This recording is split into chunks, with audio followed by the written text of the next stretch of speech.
Ahmed Didat, peut-on nier que Dieu est capable de conserver éternellement sa parole, la Torah, l'Évangile et les autres écritures révélées?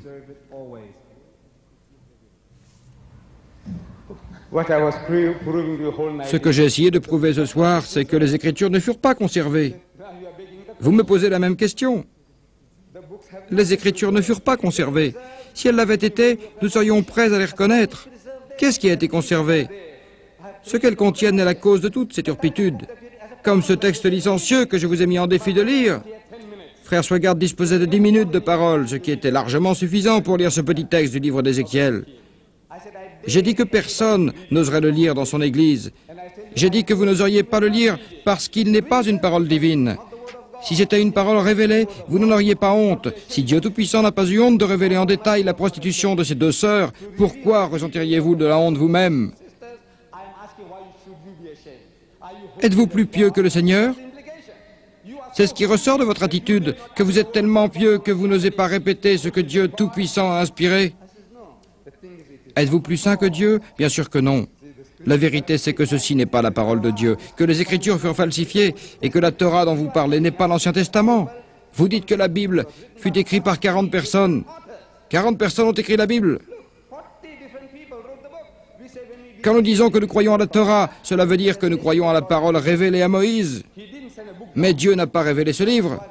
Frère Swagard reconnaît que la seule chose écrite par Dieu, ce sont les tablettes que Moïse a détruites et jetées. Quant aux 5 premiers livres de la Bible, s'ils avaient été écrits sur les tablettes, il nous aurait fallu un gratte-ciel pour pouvoir les conserver. Où Moïse a-t-il conservé les 5 livres, la Genèse, l'Exode, le Lévitique, les Nombres et le Deutéronome? Où les a-t-il conservés? Non, ils ne sont pas les livres de Moïse. Et pour quelle raison Moïse outrageait-il le prophète Lot, son frère, en décrivant l'inceste commis avec ses 2 filles? Pourquoi faire? Ruben, un des fils de Jacob, commet l'inceste avec sa mère. Pourquoi?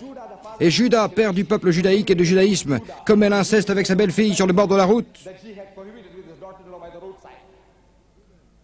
En se rendant à Timna, il voit cette femme assise au bord du chemin. Il lui dit: « Laisse-moi venir avec toi. » Elle répond: « Que me donneras-tu pour cela ?» Il dit: « Un chevreau de mon troupeau. » Elle réplique: « Quel gage me donnes-tu? Quel gage veux-tu ?» demande-t-il. Elle répond: « Ton cachet personnel avec son cordon et le bâton que tu tiens. » Et il les lui donne, et il va avec elle, sa belle-fille, et il lui donne 2 jumeaux, Pérez et Zéra, que vous citez dans la généalogie de Jésus. 2 enfants issus d'un acte incestueux que vous citez parmi les ancêtres de Jésus. Matthieu dit, chapitre 1, verset 1. Voici la liste des ancêtres de Jésus-Christ, descendant de David, qui était lui-même descendant d'Abraham. Abraham fut père d'Isaac, Isaac fut père de Jacob, Jacob fut père de Judas et de ses frères, et Judas fut père de Pharès et de Zara, leur mère était Tamar. Consultez vos livres. Vous trouverez au chapitre 38 de la Genèse que Judas a commis l'inceste avec sa belle-fille et qu'elle lui a donné 2 enfants qui figurent parmi les ancêtres de Jésus. Dites-moi, comment peut-on raconter de telles choses dans un livre inspiré par Dieu? Comment peut-on mentionner cela dans la généalogie de quelqu'un qui, en vérité, n'a pas d'ancêtre du tout?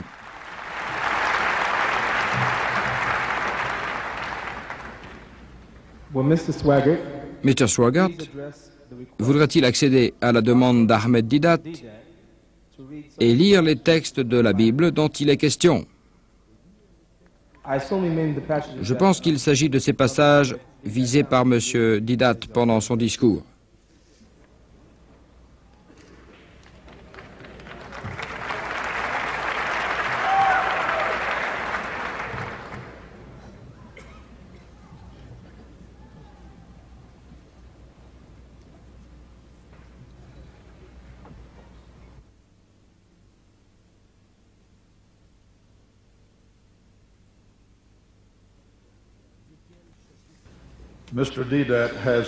Il me semble que M. Didat cherche toujours à répondre à des questions qui ne se sont jamais posées.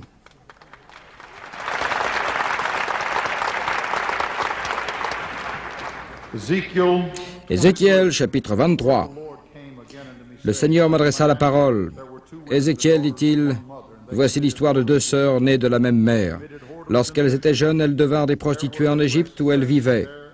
C'est là que pour la première fois, on caressait leur poitrine. là que leurs seins de jeunes filles furent touchés. L'aînée s'appelait Ohola et la cadette Oholiba. La première représentait Samarie et la seconde Jérusalem. Je les épousai toutes deux et elles me donnèrent des fils et des filles. Mais Ohola se prostituait bien qu'elle fût à moi. Elle éprouva du désir pour ses voisins, les Assyriens, et prit parmi eux ses amants. Ils portaient des costumes de couleur pourpre à cause de leur fonction de gouverneur et de magistrat. C'étaient des hommes jeunes, séduisants et d'habiles cavaliers. Ohola accorda ses faveurs à ces hauts fonctionnaires assyriens, et chaque fois qu'elle s'éprenait de l'un d'eux, elle se souillait en adorant leurs sales idoles. Elle continua la vie de prostituée qu'elle avait menée en Égypte. Là, déjà, quand elle était jeune, des hommes couchaient avec elle, caressaient ses seins de jeune fille et l'entraînaient dans la débauche. Alors je l'ai abandonnée entre ses mains de ses amants, les Assyriens dont elle s'était éprise. Ils l'ont entièrement déshabillée et l'ont passée par l'épée après avoir emmené ses fils et ses filles. Elle a subi ainsi un châtiment qui fut un exemple pour les autres femmes. Sa sœur, Oholiba, en fut témoin. Pourtant, dans ses passions, elle fut encore plus corrompue qu'Ohola. Elle se prostitua de façon encore pire. Elle aussi éprouva du désir pour les gouverneurs et les magistrats assyriens, ses voisins magnifiquement vêtus, qui étaient habiles cavaliers et des hommes jeunes et séduisants. Elle aussi s'enfonça dans l'immoralité, je le constatais. Les deux sœurs avaient vraiment la même conduite. Cependant, Oholiba alla encore plus loin dans la débauche. Un jour, elle fit des hommes dessinés et peints en rouge sur un mur. Ils représentaient des Babyloniens. Voulez-vous que je continue? Voulez-vous que je poursuive jusqu'à la fin? Verset 19. Mais elle se prostitua de plus en plus et se conduisit de façon aussi immorale que dans sa jeunesse en Égypte. Là, elle avait éprouvé du désir pour des débauchés à la sexualité bestiale et effrénée comme celle des ânes ou des étalons. Voulez-vous que je continue? Comparons cette conception avec celle enseignée par l'Évangile. J'ai eu une discussion avec le pasteur Dunker, chef de l'association de la Bible à Johannesburg. J'étais sorti pour acheter la Bible. Lorsqu'il vit cette barbe et constata mon intérêt pour ce livre, il m'invita à boire le thé avec lui. Je lui expliquai le problème et il fut étonné de mes connaissances sur la Bible. Il me dit, « On dirait que ceci et la Bible sont pareils. » Je répondis oui, en apparence, ceci et la Bible sont pareils. Chacun de nous essaie de dire la même chose, que Jésus naquit par une intervention surnaturelle. Mais lorsqu'on examine les deux livres de plus près, on découvre que la différence entre le Coran et la Bible, c'est comme la différence entre la craie et le fromage. Je ne sais pas si les Américains comprennent cette explication. Les Canadiens ne la comprennent pas parce qu'ils n'ont pas connu la craie. Le fromage et la craie sont deux choses complètement différentes. Le Coran dit, quand Dieu veut créer une chose, il lui suffit de dire « soit » pour que la chose soit créée. Quant à la Bible, il explique à propos de cette même question comment la chose s'est produite. Je n'ai jamais connu un homme, dit l'Évangile. Le Saint-Esprit viendra sur toi, et la puissance de Dieu tout haut te couvrira, comme une ombre. Cette façon d'enseigner encourage les mécréants à vous défier. Car comment le Saint-Esprit vient-il sur Marie, et comment Dieu tout haut la couvre-t-il, comme un homme le fait avec sa femme? Comment? Non, ce n'est pas du tout comme ça.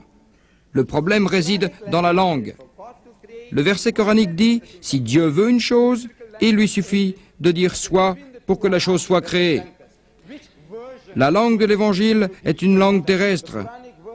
Puis je demandais au révérend Dunker, des deux versions sur la naissance de Jésus, celle du Coran et celle de l'Évangile, laquelle choisissez-vous si vous voulez raconter ça à votre fille? Croyez-moi, il baissa la tête et me dit, je préfère que ce soit le texte du Coran.